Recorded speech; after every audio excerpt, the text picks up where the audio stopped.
오늘은 단재강세 4479년 배달 4355년 양력 2월 24일 음력 정월 20나흘. 이 시간은 2월 셋째 주 목요일 새벽 경배 시간입니다. 이번 주에 한백음께서 주신 말씀은 정성의 힘이 크니 두려워 말라는 말씀 주셨습니다. 우리의 삶을 우리들 자신을 중심으로 해서 살펴보면 나와 인연지어 있는 수많은 사람과 만물 그리고 많은 일들이 있습니다. 마치 강이 있고 그 강 주변에 자라나는 온갖 나무와 풀들과 그리고 그 주변에 있는 동식물들이 있는 것처럼 우리의 삶은 그렇게 세계를 형성하고 있습니다. 나를 중심으로 보면 나와 인연지어 있는 수많은 인연들이 나의 세계를 형성하고 있는 것이죠. 우리는 그 나와 인연지어 있는 사람과 만물, 일들을 상대하면서 이것은 좋은 일, 저것은 나쁜 일, 이것은 좋은 물건, 저것은 나쁜 물건, 이 사람은 좋은 사람, 저 사람은 나쁜 사람, 이렇게 나눕니다. 그리고 내가 살아가는 그 삶이, 내 삶은 왜 이렇게 좋지 않은 삶인가? 내가 살아가는 세계는 왜 이렇게 악하고 사나운가? 라고 생각할 때가 있고, 내가 살아가는 세계는 참 행복하고 복된 세계구나 라고 생각할 때가 있습니다. 만일 비옥한 땅과 척박한 땅의 차이가 마치 우리의 삶과 같다면 우리의 삶은 언제 비옥하며 언제 척박할까요? 강을 살펴보면 그 강에 은혜로운 단비가 내리고 물이 잦아 들어오면 그 생명 같은 물을 마셔서 온갖 동식물들이 자라나게 됩니다. 풍요하게 되지요. 그러나 그곳에 물이 끊어지게 되면, 그래서 비가 오지 않고 가뭄이 계속된다면 그 주변에 있는 동식물들은 말라서 죽어가게 될 것입니다. 내 삶 속에 내가 인연지어 있는 이들이 착하고 선량하며 풍요하게 되는 것은 그만큼 은혜로운 단비가 그곳에 내려지고 그렇게 생명 같은 물이 공급된다는 뜻입니다. 그런데 만일 우리가 척박한 땅이라고 여기는 내 삶 속에서 내 주변을 살피며 내 주변에 있는 이들을, 어떤 이들은 파내버리고 어떤 이들은 외면하고 그렇게 내 세계에서 없애려고 한다면 그것은 마치 척박한 땅에 있는 여러 가지 동물과 식물을 이리저리 옮겨서 자신의 환경을 바꾸려고 하는 것과 같지요. 그 땅이 척박하면 아무리 좋은 종자를 갖다 심어도 그 나무는 자라지 않습니다. 그 땅이 척박하면 그곳에 어떤 동물도 그곳에 살기가 어렵죠. 그래서 삶이 고단하고 괴로운 것입니다. 내 주변에 있는 이들을 살피면서 이 사람은 좋은 사람, 이 사람은 나쁜 사람, 이 일은 좋은 일, 저 일은 나쁜 일하고 살피기 전에 내가 살아가는 세계에 얼마나 은혜로운 단비가 공급되도록 하였는가, 내 삶이라는 세계에 강이 메말랐는가, 강이 생명의 물로 풍요한가, 그것을 먼저 살펴보는 것이 먼저이죠. 항상 한백음을 모시고 원도하고 정성 드리는 것은 나의 세계의 강이 은혜로운 단비로 그 생명수가 풍족해지도록 하기 위한 것입니다. 또 그렇게 물이 풍족하다 할지라도 만일 그 물을 오염시켜 버린다면 썩은 물이 되어버리고 말죠. 우리가 살아가는 세계에 여러 가지 오염된 물질을 방류하면서 강이 썩게 되고, 강이 썩게 되면 그곳에 물이 있어도 주변에 있는 동식물들이 오염되어서 죽어가게 되는 것입니다. 우리가 욕심물결을 가라앉혀야 하는 이유는 거기 있는 것이죠.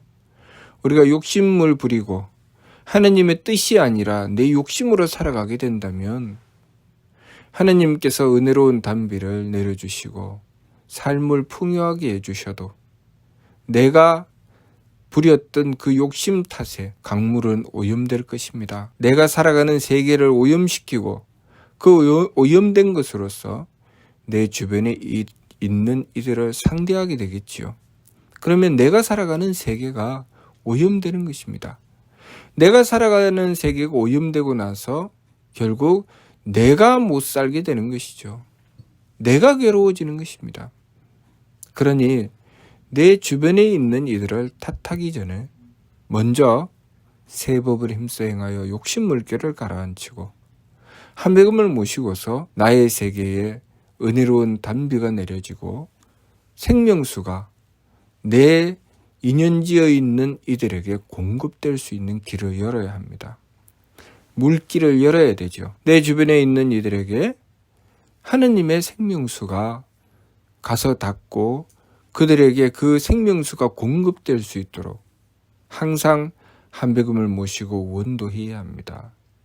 내가 상대하였더니 저 사람은 나쁜 사람이다. 저 사람은 상대하지 말아야지 라고 하는 것이 아니라 그러한 사람을 만났거든 한백음을 모시고 한백음께 원도하여 그 인연이 좋은 인연으로 바뀔 수 있는 길을 열어나가야 합니다. 메마른 땅에 죽어가는 생명을 하느님의 은혜로운 단비의 생명수로서 살려내는 길을 열어야 되지요. 그래서 항상 원도하고 정성 들여서 그 어긋나고 잘못된 것을 바로잡아 나가야 합니다. 내가 만난 일들이 내가 만나보니 괴롭고 힘든 일이더라. 어긋나고 잘못되어 있더라. 그래서 그 어긋나고 잘못된 것을 고치겠다고 그들을 미워하고 싫어하며 싸우고 다투게 된다면 그것으로 일이 바로잡힐까요?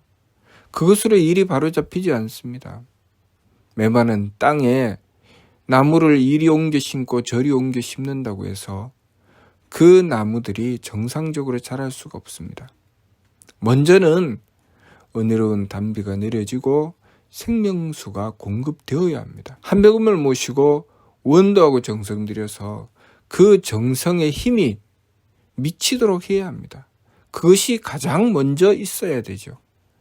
그렇게 하느님의 힘이 미치게 되면 그 다음은 자연스럽게 정화될 것은 정화되고 그리고 생명으로 피어날 것은 피어나게 됩니다. 그러니 우리가 억지로 무엇인가를 행하는 것이 아니라 제일 먼저는 한백음을 모시고 원도를 해야 되죠.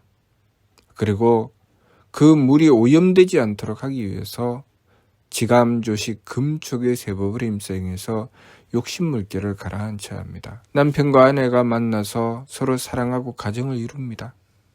그 가정을 이룰 때 필요한 것이 무엇입니까? 하느님의 사랑이죠. 한백음께서 내려주시는 은혜로운 단비요 그 생명수가 필요한 것입니다. 상대를 바라보며 온갖 불평불만이 생기겠지만 그 불평불만을 해결하는 것은 상대를 불러놓고 그것을 꼬치꼬치 따지며 싸우고 다투는 것이 아니라 그 문제를 보았거든 한백음을 모시고 원도하고 정성을 들이며 일단은 그 메마른 강에 물을 채우는 것입니다. 남편과 아내라는 만남에서 그곳에 형성되어 있는 강물, 남편과 아내가 서로 교류하려면 서로 교류할 수 있는 그 통로에 강물이 있습니다. 그 강물이 하느님의 은혜로운 단비로 채워져야 서로가 사랑이라는 교류가 이루어지는 것입니다. 그러나 그 강이 메마르고 나면 서로는 서로의 관계가 온전히 이루어질 수가 없습니다. 무엇을 해도 믿고 싫으며 무엇을 해도 괴로울 수밖에 없습니다. 그러니 제일 먼저는 일단은 지감주식 금축의 세법을 힘써 행해서 욕심 물결을 가라앉히고 한백음을 모시고서 한백음의 은혜로운 단비를 구해야 합니다. 하나님의 은덕을 받고 나면 그 다음부터는 조금씩 그 관계가 개선되고 서로 사이가 호전되게 되어 있습니다. 그것이 남편과 아내만 그런 것이 아니라 부모와 자식, 형제 간에도 그렇고 우리 사회에 내가 만나는 모든 인연이 다 그렇습니다. 다시 말해서 나를 중심으로 내가 만나는 세계가 항상 그 이치로 형성되어 있다는 것을 알아야 합니다. 내가 살아가는 세계에 하나님의 은혜로운 단비가 내려지고 하나님께서 내려주신 그 단비로 생명수가 되어 우리가 살아가는 세계에 공급되게 되면, 내가 만난 인연들에게 공급이 되게 되면 나는 착한 이들을 상대하게 되는 것입니다. 악하다고 해서 외면하고 그들을 싫어하며 배척하는 것이 아니라 하나님의 은혜로운 단비를 구하고 그 생명수가 공급되어 악했던 자가 착해지고, 그리고 박했던 자가 후해지고, 어리석었던 자가 지혜로워지는 길을 열어나가야 합니다. 그렇게 하면 무엇이 풍요해지는가? 내 삶이 풍요해집니다. 나의 인생이 행복해지는 것입니다. 우리의 인생의 행복은 그렇게 구하는 것이지, 나를 행복하지 않도록 하는 이들은 일단은 다 뽑아내버리고 나를 행복하게 하는 이들만 남겨놓겠다. 그렇게 내 마음에 들지 않는 이들은 뽑아내고 내 마음에 드는 이들만 남겨놓았는데 그들 또한 내 마음에 들지 않게 됩니다. 이유는 무엇일까요? 그들이 척박한 땅에서 살아갈 수가 없는 것이죠. 내가 척박한 땅을 만들어 놓았는데 그 무엇을 갖다 심어 놓든, 그 어떤 인연을 나와 인연 지어 놓든 그들은 나와 좋은 관계가 형성될 수가 없는 것입니다. 그러니 제일 먼저는 내 땅이 하나님의 은혜로운 단비로 생명수가 넘쳐나는 비옥한 땅이 되어야 되지요. 그것이 제일 먼저입니다. 그렇게 하기 위해서 한배금을 모시고 원도하고 정성 드려야 합니다. 그래서 내 땅이 비옥하도록 만들어 놓고 그 다음에 내 인연을 살펴보아야 됩니다. 내 인연을 살펴보니 그들이 악하고 그들이 메말라가고 그들이 죽어가고 있다. 그들이 악하고 사납다. 그들이 박하다. 그들이 어리석다. 그러면 그 생명의 물, 하나님의 은혜로운 단비를 공급하기 위해서 원도하고 정성 들여야 합니다. 내가 억지로 가서 파내고 내가 억지로 가서 꺾어버리는 것이 아니라 그것을 가만히 두고 한배금께 원도하고 정성 들여서 그 문제를 해결해 나가려고 해야 합니다. 그렇게 하면 그 은혜로운 단비가 젖어 들어가면서 조금씩 죽어가던 그 착함의 생명이 깨어나게 되는 것입니다. 땅이 메말라서 죽어가게 되면 악함만 남죠. 그러나 생명의 물이 공급되게 되면 점점 착함이 깨어나기 시작하는 것입니다. 착함이 깨어나고 후함이 깨어나고 지혜로움이 깨어나서 내 삶 속에 인연지어 있는 이들이 그만큼 착하고 지혜롭고 후하여 내 삶이 복되고 장수하고 귀한 삶이 되는 것입니다. 그러니 우리가 제일 먼저는 누구를 탓하기 전에 나의 땅이, 내가 살아가는 세계가 얼마나 하느님의 은혜로서 한배금께서 내려주시는 은혜로운 단비로서 생명의 물이 넘쳐나는 비옥한 땅인가, 그것을 먼저 살펴야 합니다. 그래서 상극경극의 배천사신, 항상 지극한 공경과 두려움으로 하늘을 숭배하고 하느님을 섬기라고 하신 말씀처럼 늘 멈추지 않고 원도에서 내 삶 속에 늘 한배금의 은혜로운 단비가 풍요하도록 해야 합니다. 무슨 뜻인지 이해가 됩니까? 마치도록 하겠습니다.